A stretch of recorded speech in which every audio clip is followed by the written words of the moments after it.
रात के ठीक 1:47 तेज बारिश हो रही थी। पूरा गांव अंधेरे में डूबा था, लेकिन गांव के आखिरी छोर पर बने छोटे से घर में अभी भी एक खिड़की खुली थी। उस घर में 17 साल का विवान अकेला रहता था। उसके माता पिता शहर गए हुए थे और दादी ने ज्यादा समय सिर्फ एक बात कही थी, रात को 2 बजे के बाद खिड़की के बाहर मत देखना। विवान हंस पड़ा था।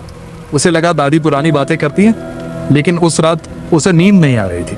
फोन की बैटरी खत्म हो चुकी थी और बाहर बारिश की आवाज पूरे घर में गूंज रही थी। तभी खिड़की पर किसी ने दस्तक दी। विवान जम गया। उसने घड़ी देखी, 2:03। पहले उसे लगा कोई पेड़ की टहनी होगी, लेकिन फिर आवाज आई। विवान धीरे धीरे खिड़की के पास गया, लेकिन दादी की बात याद आते ही रुक गया। उसका दिल तेजी से धड़क रहा था। तभी खिड़की के पास एक लड़की की आवाज आई, भैया प्लीज खिड़की खोल दो। विवान डर गया। बारिश इतनी तेज थी कि बाहर कुछ साफ दिखाई नहीं दे रहा था, लेकिन आवाज बिल्कुल पास से आ रही थी। मुझे बहुत ठंड लग रही है। विवान ने हिम्मत करके पर्दे का कोना थोड़ा सा हटाया और जो उसने देखा उसे देखकर उसके पैरों तले जमीन खिसक गई। बाहर एक छोटी लड़की खड़ी थी, पूरा शरीर भीगा हुआ, बाल चेहरे पर चिपके हुए, लेकिन उसकी आंखें पूरी काली थी, एक भी सफेद हिस्सा नहीं।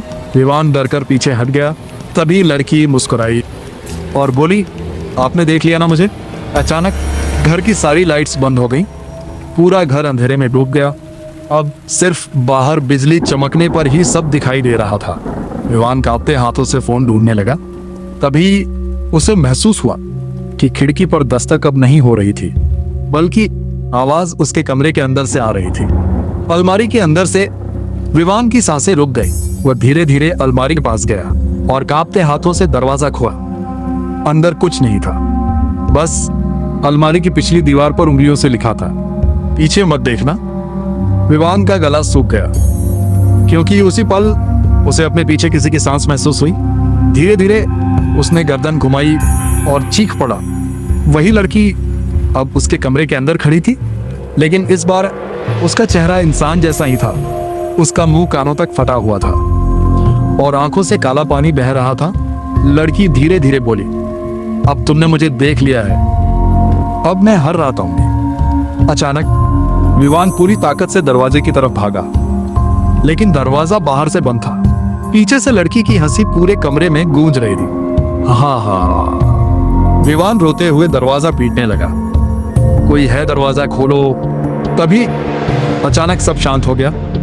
बारिश रुक गई, हंसी बंद हो गई और कमरे में फिर से लाइट आ गई। विवान धीरे धीरे पीछे मुड़ा। कमरे में अब कोई नहीं था। उसे लगा शायद यह सपना था, लेकिन तभी उसकी नजर खिड़की पर गई। कांच पर अंदर की तरफ उंगलियों से लिखा था, कल रात फिर मिलेंगे। अगली सुबह पड़ोसियों ने देखा, विवान का घर खुला पड़ा था, लेकिन विवान कहीं नहीं था। बस उसके कमरे की खिड़की पर अंदर की तरफ गीले हाथों के निशान बने हुए थे।